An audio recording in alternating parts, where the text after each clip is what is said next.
नमस्कार and welcome to jack board वाला। मैं हूं आकाश सेन और आज इस वीडियो में हम लोग क्लास 12th हिस्ट्री का हर साल पूछा जाने वाले प्रश्न पर बात करने वाले हैं। हम लोग उस प्रश्न पर बात करेंगे जो एग्जाम में लगभग हर साल पूछा जाता है और इस बार भी पूछा जाने की संभावना बहुत ज़्यादा है। तो चलिए हम लोग प्रश्न संख्या 1 के साथ प्रारंभ करते हैं। प्रश्न संख्या 1 हम लोगों से पूछा जा रहा है कि 1857 के विद्रोह के प्रमुख कारण की विवेचना करें। मतलब 1857 का जो विद्रोह हुआ था वो किस कारण से हुआ था उसके बारे में आप लोगों को बताना है। ठीक है, ये एक क्वेश्चन जो है एग्जाम में बहुत बार पूछा गया है और इस बार भी पूछा जाने की संभावना बहुत ज़्यादा है। ठीक है, देखिए यदि हम लोग आंसर पर बात करें तो यहाँ पर बताया जा रहा है कि 1857 ईस्वी के विद्रोह के समय भारत का गवर्नर जनरल लॉर्ड कैनिंग था।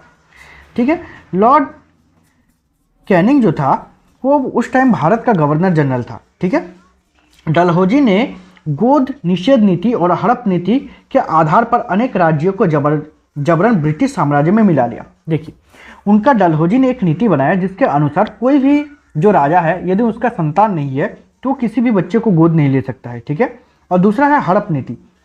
मतलब जिस राजा का संतान नहीं है, बेटा नहीं है, तो उसको क्या करता था, उसका जो भी संपत्ति था या तो फिर जितने बड़े राज्य थे उन सभी राज्य पर क्या कर लेते थे, हड़प लेते थे। ठीक है, इसलिए इसको हड़प नीति के नाम से जाना गया। कह रहे कि डलहौजी ने मुगल बादशाह को दिल्ली का लाल किला खाली करने के लिए विवश कर दिया। यदि मुगल बादशाह का बात करें तो मुगल बादशाह जो लाल किला पर अपना घर बनाए हुए थे या तो फिर कह सकते हैं उन्हीं का तो घर था ही, तो डलहौजी ने क्या किया कि उसको खाली करने पर विवश कर दिया। डलहौजी ने इनाम कमीशन की नियुक्ति कर दक्षिण भारत की 30,000 जमींदारियां जब्त कर ली। और उसके बाद फिर क्या हुआ कि डलहौजी ने क्या किया कि इनाम कमीशन नाम से एक नियुक्त किया और उसके बाद फिर दक्षिण भारत में 30,000 जमींदारियों को क्या कर दिया गया, समाप्त कर दिया, उसको जब्त कर लिया। अंग्रेजों द्वारा भारतीयों के धार्मिक सामाजिक मसलों में दखल, सैनिक के प्रति भेदभाव, अंग्रेजों की लगान नीति आदि के कारण देश में असंतुलन एवं या असंतोष एवं विद्रोह की भावना प्रबल थी। यदि बात करें तो अंग्रेजों ने जितने भी नियम बनाए थे उनमें से कुछ नियम जो था जिसके कारण भारतीय लोगों में जो है असंतोष फैला हुआ था। जैसे कि पहला यदि बात करें तो धार्मिक सामाजिक मसले। ठीक है, सभी धर्म जो थे भारत में अलग अलग धर्म थे, अलग अलग धर्मों के लोगों का अलग अलग मत थे, अलग अलग मान्यता थी, उसमें दखल दिया जा रहा था। सैनिकों के प्रति भेदभाव, अंग्रेजों की लगान नीति, अंग्रेजों के द्वारा जो लगान लिया जा रहा था, ये सब, तो इन सभी के कारण जो है भारतीय लोगों में काफ़ी असंतोष फैला हुआ था। कह रहा है कि इन परिस्थितियों में विद्रोह की योजना बनी और इसी परिस्थितियों के कारण क्या हुआ कि विद्रोह की योजना बनी। विद्रोह का मतलब क्या होता है, तो विद्रोह का मतलब होता है कि जब लोग अपने अधिकार के लिए जो है किसी का विरोध करता है तो इसको विद्रोह कहा जाता है। झांसी की रानी लक्ष्मीबाई, पेशवा बाजीराव के दत्तक पुत्र नाना साहब, उसके बाद धंधु पंत, उनके वकील अजीमुल्ला खां, उसके बाद मुगल सम्राट बहादुर शाह जफर, उनकी मल्लिका जीनत महल, अवध के नवाब की बेगम हजरत महल, बिहार के जगदीशपुर के कुंवर सिंह और तात्या टोपे 1857 ईस्वी के विद्रोह के प्रमुख नेता और नेत्री थे। ठीक है, यदि बात करें यहाँ पर तो जो 1857 का विद्रोह हुआ था इसमें जितने भी नामों को अभी मैंने बताया इन सभी को जो है उस विद्रोह का जो है नेता कह सकते हो या तो फिर एक तरीके से यह विद्रोह करने वाला कह सकते हो आप लोग। ठीक है, कह रहे कि विद्रोह ने निश्चय किया कि विद्रोह दिल्ली के मुगल सम्राट बहादुर शाह जफर के नाम पर 31 मई 1857 के दिन आरंभ किया जाए और अंग्रेजों को भारत से भागने के पश्चात बहादुर शाह जफर को भारत का सम्राट बनाया जाए। देखिए सबसे पहले तो ये आंदोलन जो किया जा रहा था, इस आंदोलन में उन लोगों ने एक प्लान बनाया और उस प्लान के तहत क्या था कि 31 मई के दिन जो है इसको आरंभ किया जाना चाहिए और उसके बाद फिर जब अंग्रेजों को देश से भगा दिया जाएगा तो उसका सम्राट किसको बनाया जाएगा, तो बहादुर शाह को, मतलब बहादुर शाह जाफर को, ठीक है, बनाया जाए। उसके बाद फिर कह रहा है कि 1857 ईस्वी के विद्रोह के विस्फोटक तथा तत्कालीन कारण चर्बी वाले कारतूस की कहानी थी। लेकिन 1857 का जो विद्रोह है इसका होने का सबसे विस्फोटक कारण माना जाता है कि चर्बी वाले कारतूस, मतलब अंग्रेजों के द्वारा जो कारतूस इस्तेमाल किया जाता था उसमें सुअर और गाय की चर्बी का इस्तेमाल किया जाता था, जिसके कारण धार्मिक रूप से यदि देखा जाए तो मुस्लिम और हिंदू जो लोग थे उन लोगों की आस्था को ठेस पहुंची थी, जिसके कारण जो है ये विद्रोह हुआ था।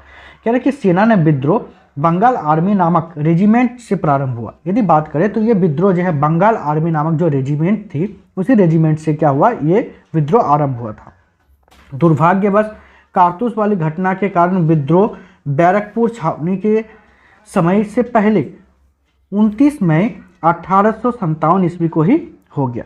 लेकिन देखिए ये जो होना था 31 मई को होने वाला था, ठीक है, परंतु ये कब प्रारंभ हो गया, 29 मार्च को ही प्रारंभ हो गया। और 29 मार्च को प्रारंभ हो जाने के कारण उन लोगों का जो भी प्लान थी एक तरीके से वो सारा का सारा प्लान जो है वो फेल हो गया था। अब किस प्रकार से, देखिए हम लोगों को बताया जा रहा है 29 मार्च 1857 ईस्वी को बंगाल आर्मी के मंगल पांडे नामक एक सैनिक ने बैरकपुर के में विद्रोह का झंडा खड़ा कर दिया।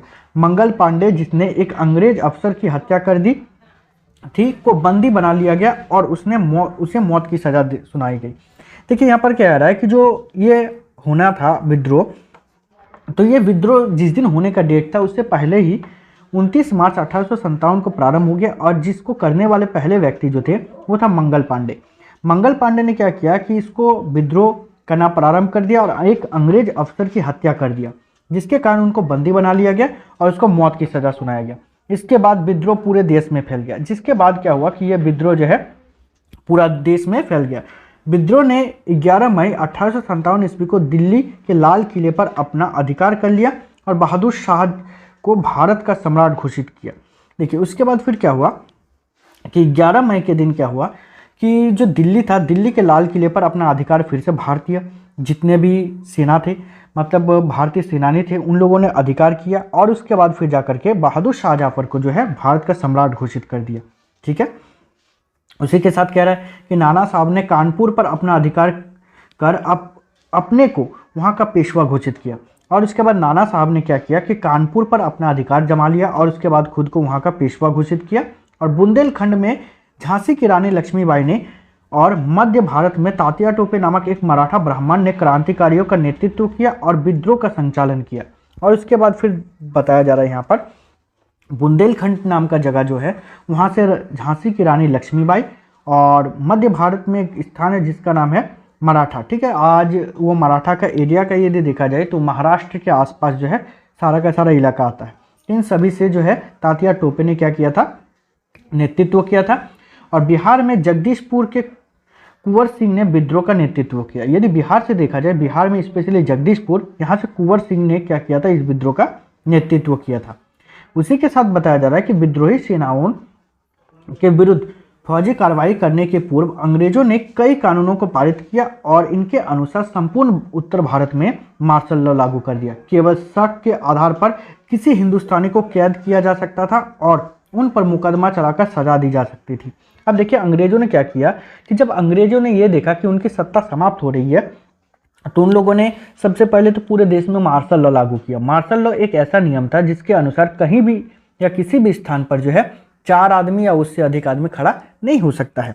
ठीक है, तो पूरे देश में मार्शल लॉ लागू कर दिया और जिस पर भी शक होता था, जिस भी व्यक्ति पर शक होता था कि ये हमारा विद्रोह कर रहा है या हमारा विरोध कर रहा है, उन सभी को पकड़ करके अब जेल में डाल सकता था और उस पर मुकदमा चला सकता था।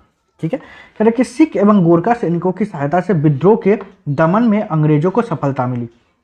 और जैसे ही सिख लोगों ने और गोरखा सैनिकों ने क्या किया, थोड़ा सा विद्रोह किया, तो अंग्रेजों को क्या हो गया कि इस पर सफलता मिल गई कि अब लोग जो है इस पर उग्र हो चुके हैं, तो इस पर अब हम लोगों को क्या करना है, एक्शन लेना है। तो अंग्रेजों ने कश्मीरी दरवाजे को बारूद से उड़ा दिया तथा 6 दिनों के भयंकर युद्ध के पश्चात दिल्ली नगर तथा महल पर अधिकार कर लिया। और उसके बाद फिर अंग्रेजों ने क्या किया कि कश्मीरी जो दरवाजे थे उसको बारूद से उड़ा दिया। 6 दिन भयंकर युद्ध हुआ और इसके बाद दिल्ली नगर को क्या किया, अपना कब्जा में पुनः ले लिया। और इसके बाद प्रतिशोध और सबक सिखाने की चाह के कारण अंग्रेजों ने विद्रोहियों को अत्यंत निर्ममता से मौत के घाट उतार दिया। उन्होंने तोपों के मुंह से बांधकर उड़ा दिया और फांसी पर लटका दिया। अंग्रेज बाकी लोगों को भी सबक सिखाना चाहते थे कि बाकी लोग भी ऐसा ना करें। इसी के कारण उन लोगों के बड़ी ही निर्ममता से, बिना ममता के क्या किया, उन लोगों को मौत का सजा दिया गया, उन लोगों को मारा गया। यहाँ तक कि उन लोगों को तोप के मुंह के सामने जो है बांध दिया गया और उड़ा दिया गया और बहुतों को फांसी पर भी लटका दिया गया। ठीक है। आगे यदि प्रश्न पर बात करें जो एग्जाम में बहुत बार आया है, वो है हम लोगों का कि भारत में राष्ट्रीय आंदोलन में महात्मा गांधी की या तो फिर गांधी जी की भूमिका का वर्णन करें। तो हम लोगों को ये प्रश्न पूछा गया है कि गांधी जी की भूमिका क्या थी उसके बारे में। ठीक है, तो देखिए यहाँ पर हम लोगों को बताया जा रहा है कि महात्मा गांधी के नेतृत्व में राष्ट्रीय आंदोलन केवल व्यवसायियों तथा बुद्धिजीवियों का ही आंदोलन नहीं रह गया। महात्मा गांधी जी जब इस राष्ट्रीय आंदोलन में कूद जाते हैं तो उस टाइम जो है ये आंदोलन सिर्फ व्यवसायियों का या बुद्धिजीवी लोगों का ही नहीं रह जाता है। अब इसमें हजारों की संख्या में किसान, श्रमिक तथा कारीगर भी भाग लेने लगे। और उसके बाद फिर क्या हुआ कि हजारों की संख्या में जो किसान थे या श्रमिक थे या कारीगर थे, ये सभी जो है इस आंदोलन में भाग लेना प्रारंभ कर दिए।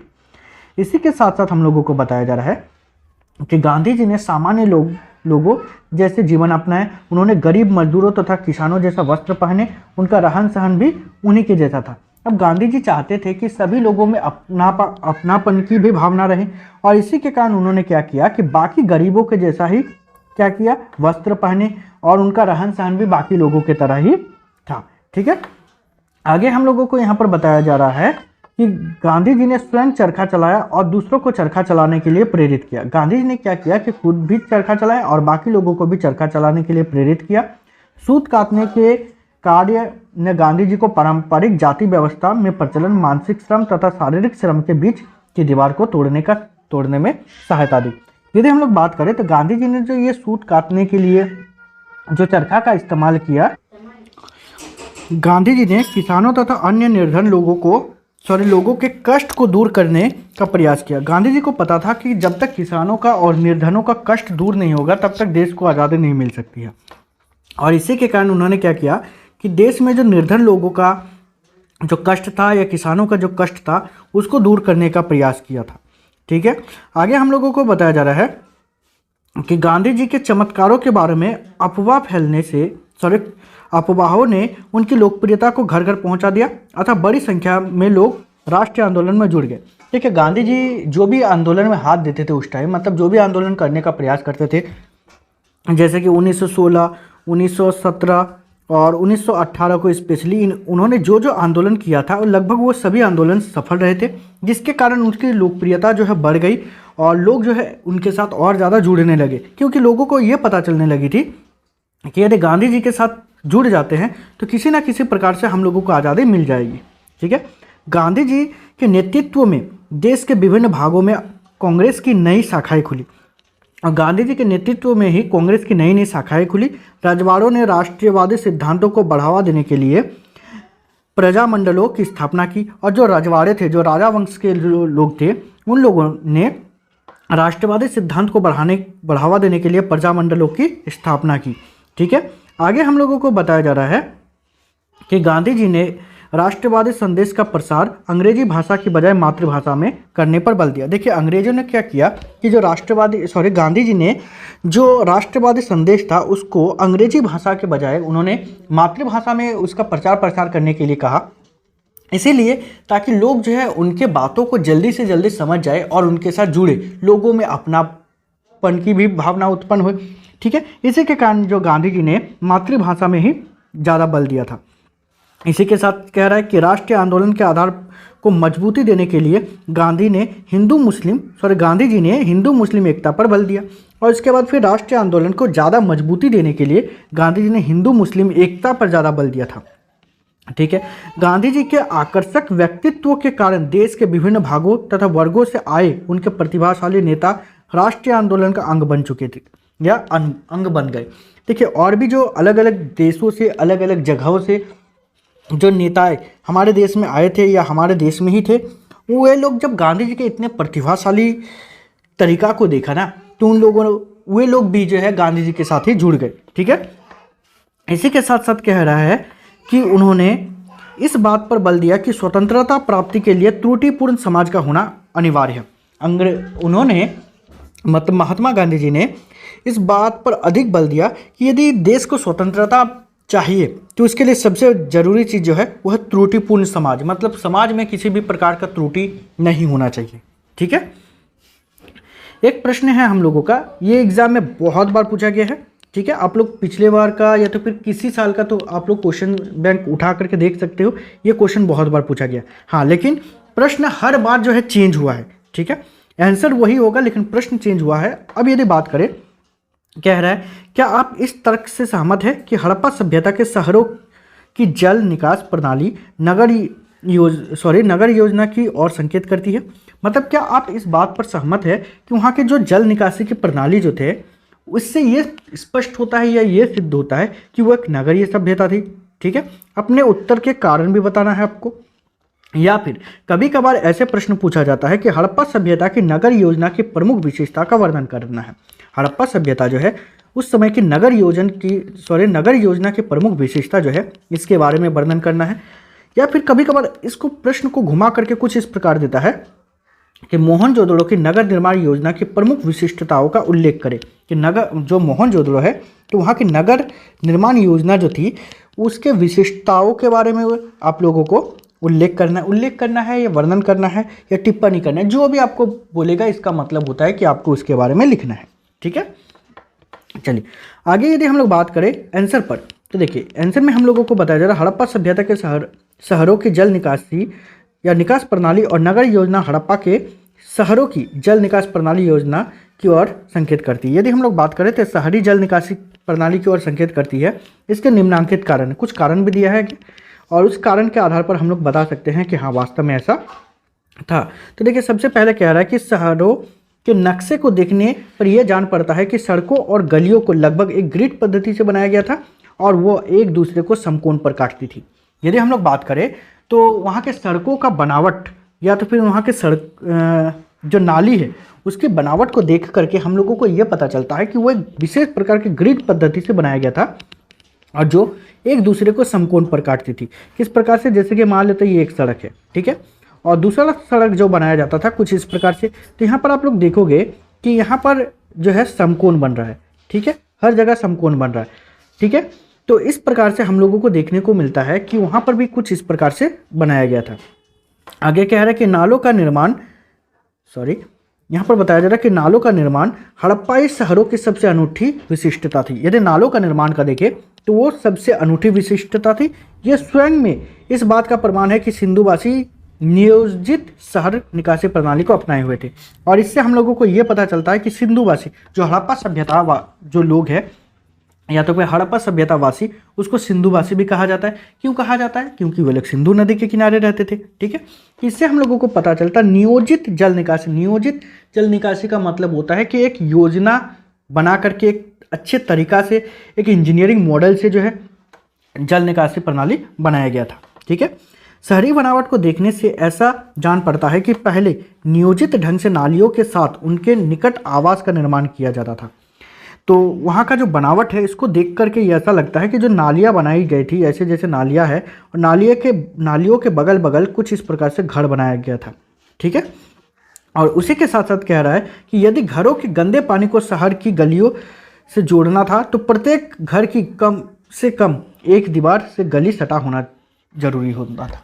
देखिए यहाँ पर हम लोगों को बताया जा रहा है कि यदि क्या होता था कि घरों का जो गंदा पानी है उसको बाहर निकालना होता था तो उसके लिए जो नाली होता था या सड़क जो होता था उसके साथ कम से कम जो है एक घर का दीवार जो है सटा होना आवश्यक था। क्यों? अब देखिए जो सड़क होता था, सड़क के नीचे अंडरग्राउंड नालियाँ उस टाइम हुआ करती थी। अब अंडरग्राउंड नालियाँ हुआ करती थी तो वो सड़क पर आता नहीं था। ठीक है, और इसीलिए जो है नालियों को जो है सड़क के नीचे बनाया गया था और उन सभी के साथ एक घर कम से कम सटा होना चाहिए था सड़क के साथ, ताकि घर का जो गंदा पानी है वो नालियों में जा सके। ठीक है, कह मोहनजोदड़ो नगर लगभग 1 मील में विस्तृत था। इसके चारों ओर सुरक्षा हेतु 4 दीवारी का निर्माण किया गया था। ऐसी व्यवस्था हड़प्पा में भी थी। यदि मोहनजोदड़ो का बात किया जाए तो वो नगर जो 1 मील जो है विस्तृत था और इसके चारों ओर सुरक्षा हेतु 4 दीवारी का निर्माण किया गया था। जो नगर था उसके चारों तरफ से जो है 4 दीवारी का निर्माण किया गया था ताकि उसको सुरक्षा मिल सके। और उसके बाद ऐसी व्यवस्था जो है हड़प्पा में भी देखने को मिला था। आगे हम लोगों को बताया जा रहा है कि मोहनजोदड़ो में सार्वजनिक प्रयोग के लिए विशाल माल गोदाम और एक विशाल स्नानागार प्राप्त हुआ है। यदि मोहनजोदड़ो में बात करें तो सार्वजनिक रूप से प्रयोग किया जाने वाला, मतलब जिसका उपयोग बाकी लोग भी कर सकते थे, तो उसमें विशाल एक माल गोदाम मिला है और एक विशाल स्नानागार मिला हुआ है। स्नानागार मतलब जहाँ पर सब कोई स्नान कर सकता था, ठीक है। और यदि हम लोग बात करें यहाँ पर तो कह रहा है कि नगर में स्वास्थ्य एवं सफाई का पर विशेष ध्यान दिया जाता था। यदि बात करें तो नगर में जो है स्वास्थ्य और सफाई दोनों पर बहुत ही ज़्यादा ध्यान भी दिया जाता था, ठीक है। देखिए आप लोगों के लिए बहुत मेहनत से वीडियो बना रहा हूँ, ठीक है। वैसे मेरे पास इतना ज़्यादा साधन नहीं है कि आप लोगों के लिए फेस वीडियो बना सकूँ, ठीक है। फिर भी जो भी साधन है मैं उनसे आप लोगों के लिए फेस वीडियो बना रहा हूँ, स्क्रीन रिकॉर्डिंग वीडियो बना रहा हूँ। तो आप लोग बस सपोर्ट करने के लिए चैनल को सब्सक्राइब कीजिएगा और अपने फ्रेंड के साथ शेयर कीजिएगा, ताकि मैं आप लोगों के लिए और भी अच्छा कंटेंट बना सकूं, ठीक है। देखिए और एक प्रश्न ऐसा है जो एग्जाम में बहुत बार आया है, ठीक है। जैसे कि यदि बात करें तो अशोक ने बौद्ध धर्म एवं धर्म प्रचार के लिए क्या क्या उपाय किया। यदि बात करें तो अशोक जो था बौद्ध धर्म के प्रचार के लिए या तो फिर धम्म नामक जो नीति बनाया था उसका प्रचार करने के लिए क्या क्या उपाय किया। इसी को कभी कभार घुमा करके कुछ इस प्रकार पूछा जाता है कि अशोक द्वारा बौद्ध धर्म के प्रचार प्रसार के लिए किए गए कार्यों का विवरण प्रस्तुत करें, कि अशोक ने जो है बौद्ध धर्म के प्रचार प्रसार के लिए क्या क्या काम किया है वो आप लोगों को बताना है, ठीक है। देखिए यदि हम लोग इसका आंसर पर बात करें तो यहाँ पर हम लोगों को बताया जा रहा है कि अशोक ने बौद्ध धर्म की विविधत दीक्षा ली थी या नहीं, इसका कोई प्रमाणिक ऐतिहासिक विवरण नहीं है। देखिए यहाँ पर हम लोगों को बताया जा रहा है कि सम्राट अशोक ने बौद्ध धर्म का वास्तविक रूप से या विधिवत जो है दीक्षा लिया था या नहीं लिया था। ये तो पता है कि उन्होंने बौद्ध धर्म को अपनाया था, लेकिन विधिवत इसकी दीक्षा लिया था या नहीं लिया था इसका कोई भी ऐतिहासिक प्रमाण नहीं मिलता है। कह रहा है कि कलिंग विजय के बाद उसने अहिंसा का परित्याग अवश्य किया था, तत्पश्चात अहिंसा, सदाचार, उसके बाद जीव दया तथा लोक कल्याणकारी कार्यों के लिए स्वयं को समर्पित कर दिया था। और उसके बाद फिर क्या हुआ कि जब कलिंग विजय हुआ, कलिंग को जीत लिया था, उसके पश्चात क्या हुआ, उन्होंने हिंसा को पूरी तरीके से परित्याग कर दिया था। साथ ही साथ उन्होंने अहिंसा, सदाचार, जीव दया, लोक कल्याण कार्यों के लिए भी खुद को पूर्ण रूप से समर्पित कर दिया था, ठीक है। उसने तत्कालीन सभी धर्मों के सारभूत अच्छे तत्वों को समन्वित कर एक नवीन धर्म मार्ग का प्रवर्तन किया, जिसे अशोक का धर्म कहा जाता है। देखिए उन्होंने क्या किया, एक बहुत ही अच्छा काम किया था कि उन्होंने जब इन सभी चीज़ों को त्याग कर दिया और उसके बाद उन्होंने क्या किया कि सभी धर्मों को समान रूप से देखा, और समान रूप से धर्म मतलब देखने के पश्चात उनका सभी का धर्म का परिवर्तन किया। परिवर्तन और परिवर्तन दोनों में अंतर है, ठीक है। यदि आप लोगों को पता है तो कमेंट कीजिएगा, नहीं पता है वो भी कमेंट कीजिएगा, मैं आप लोगों को बता दूंगा। उन्होंने क्या किया कि सभी धर्मों में जो जो अच्छी बातें थी उन सभी को क्या किया कि एक उसमें शामिल किया और उसी का नाम दिया धम्म, ठीक है। अब यदि बात करें धम्म तो जिसका अर्थ होता है धर्म, ठीक है, धर्म से ही धम्म लिया गया है, ठीक है। आगे यदि बात करें तो इसमें हम लोगों को बताया जा रहा है कि उसने बौद्ध धर्म को राजधर्म घोषित कर दिया। इस धर्म को विश्व धर्म बनाने का बृहद उद्योग भी किया। अब उन्होंने सोचा कि इसको राजधर्म तो बना दिया, अब उसके बाद उन्होंने सोचा कि इसको राजधर्म ही नहीं पूरा विश्व धर्म इसको बनाना है, और इसके लिए उन्होंने बहुत बड़ा प्रचार प्रसार प्रारंभ किया। बौद्ध धर्म के प्रचार और प्रसार के लिए उसने अपने पुत्र महेंद्र एवं पुत्री संघमित्रा को लंका भेजा था, और इसके बाद मतलब इसी बौद्ध धर्म का प्रचार प्रसार करने के लिए अपना पुत्र जिसका नाम था महेंद्र और पुत्री जिसका नाम था संघमित्रा, दोनों को लंका भेजा था। उसने बौद्ध धर्म की शिक्षाओं और उपदेश को शिलाओं और स्तंभों पर उत्कीर्ण किया, और इसके बाद फिर क्या किया कि बौद्ध धर्म की जो भी शिक्षा था उनको अपने उपदेशों में और अपनी शिला और स्तंभों पर उत्कीर्ण करवाया, उसको छपवाया या आप फिर बोल सकते उसको लिखवाया, ठीक है। उसने पंचम शिलालेख के उनके जो पंचम शिलालेख थे मतलब 5वां नंबर का शिलालेख था, उससे मिलता है कि उसने धर्म की स्थापना और सर्वधर्म सौहार्द की स्थापना एवं धर्मकाय के संलग्न लोगों की सुख सुविधाओं के लिए धर्म महामात्र की भी नियुक्ति की थी। और उसके बाद फिर उन्होंने ये भी देखा कि बौद्ध धर्म का प्रचार प्रसार तो किया जाए, परंतु बाकी धर्मों को भी किसी प्रकार से नुकसान ना हो और बाकी धर्म भी सुख संपन्न और सुखी रह सके, इसके लिए उन्होंने क्या किया, धर्म महामात्र का भी स्थापना किया था, नियुक्ति किया था। आगे यदि बात करें हम लोग तो यहाँ पर हम लोगों को बताया जा रहा है अशोक द्वारा स्थापित स्तंभों एवं शिलालेखों पर उत्कीर्ण लेखों से उनके राज्यकाल के सुशासन, उसके द्वारा धर्म प्रचार और धार्मिक सहिष्णुता की वृद्धि के लिए किए गए प्रयासों एवं प्रमाणिक विवरण प्राप्त होता है। ठीक है। उनका यदि बात करें तो उनके जितने भी स्तंभ थे या तो फिर जितने भी शिलालेख थे उस पर जो भी लिखाया गया था उसी के माध्यम से आज हम लोगों को उन सभी चीज़ के बारे में जानकारी प्राप्त होती है। कह रहा है कि उसने स्वयं धर्म की यात्रा की तथा धर्म के सिद्धांतों का कठोरतापूर्वक अनुपालन कर प्रजा के समक्ष श्रेष्ठ आदर्श रखा। और उसके बाद फिर ऐसा नहीं है कि वो बाकी लोगों को कह रहे थे, खुद भी इस पर क्या किया उन्होंने, अमल किया, खुद भी इसका पालन किए और साथ ही साथ कठोरतापूर्वक अनुपालन करते हुए बाकी लोगों के सामने एक आदर्श जो है हम लोग बोल सकते हैं मतलब खुद को प्रस्तुत किया। ठीक है। कह रहा है कि उसने अनेक लोक कल्याणकारी कार्य किए, सड़कों के दोनों और वृक्ष लगवाए, पशु चिकित्सालयों की व्यवस्था की, पशु बलि पर रोक लगा दिया और उसके बाद सदाचार और नैतिकतापूर्ण जीवन यापन के लिए प्रजा को प्रेरित किया। इसी के साथ साथ हम लोगों को कह रहा है कि अनेक राज उद्देश्यों या तो फिर राज आदेशों के माध्यम से उसने राज्य अधिकारियों और कर्मचारियों को प्रजा के प्रतिवादों को सुनने, उनका समाधान करने, प्रजा की सेवा में सदा सतर्क और तत्पर रहने के निर्देश दिए। इसी के साथ साथ उसके इस कार्यों के कारण भी जनमानस का रुझान बौद्ध धर्म की ओर झुका या तो फिर और हुआ। देखिए यहाँ पर क्या आ रहा है कि जब उन्होंने लोगों को इतना ज़्यादा छूट दिया, लोगों के लिए इतना अच्छा अच्छा काम किया, तो लोगों को ये लगने लगा कि इस धर्म में कहीं ना कहीं कुछ अच्छा ही है, जिसके कारण बहुत सारे लोग उनकी ओर झुके और बौद्ध धर्म को अपना लिए। साथ ही साथ कह रहा है उसने कौशाम्बी, पाटलिपुत्र एवं सारनाथ आदि स्थलों पर बौद्ध विहार एवं मठों की स्थापना करवाई। उसी के राजकाल में तृतीय बौद्ध महासभा का भी आयोजन हुआ था। ठीक है। ये भी आप लोगों का ऑब्जेक्टिव प्रश्न पूछता है कि किस शासक के राजकाल में जो है तृतीय बौद्ध महासभा का आयोजित किया गया था, तो अशोक के समय ही किया गया था। ठीक है। आगे कह रहा है हम लोगों को कि अशोक ने बौद्ध धर्म को व्यापक और चिरस्थायी बनाने के लिए जितना अधिक प्रयास किया वैसा प्रयास किसी अन्य सम्राट ने नहीं किया था। यही कारण है कि बौद्ध साहित्य में उनकी भूरिश प्रशंसा की जाती है। कहा जाता है कि जितने राजा और भी हुए उन सभी राजाओं में जो सम्राट अशोक थे उन्होंने जितना ज़्यादा धर्म का मतलब इस बौद्ध धर्म का प्रचार प्रसार में सहायता किया या प्रचार प्रसार किया, तो बाकी और राजाओं ने ऐसा नहीं किया था। और इसी के कारण ये जो बौद्ध साहित्य है उसमें उसकी बहुत ही अधिक प्रशंसा की जाती है। ठीक है। और एक प्रश्न है, ये हम लोगों का एग्जाम में बहुत बार पूछा जा रहा है कि मौर्य साम्राज्य का पतन के क्या कारण थे। आप लोगों को पता है कि उस समय का सबसे शक्तिशाली राजवंश या सबसे शक्तिशाली शासक में मौर्य साम्राज्य के शासक हुआ करते थे। इसके बावजूद इतना बड़ा साम्राज्य का पतन किस प्रकार से हो गया, ये आप लोगों को बताने के लिए बोला गया है। ठीक है। तो इसको मैं इसके बाद वाला वीडियो में बनाऊंगा। ठीक है। क्योंकि वैसे वीडियो बहुत लंबा बन गया और भी है, मेरे पास 2 सवाल है। ठीक है, जो एग्जाम में पूछा जाता है, तो इसके बाद वाला वीडियो में हम लोग उसको देखेंगे। ठीक है। बस आप लोग शेयर कीजिएगा, सब्सक्राइब कीजिएगा और मेरा मोटिवेशन लेवल को बढ़ाने का प्रयास कीजिएगा। ठीक है। तो इस वीडियो में इतना ही, मिलते हैं नेक्स्ट वीडियो में, तब तक के लिए बाय, थैंक यू।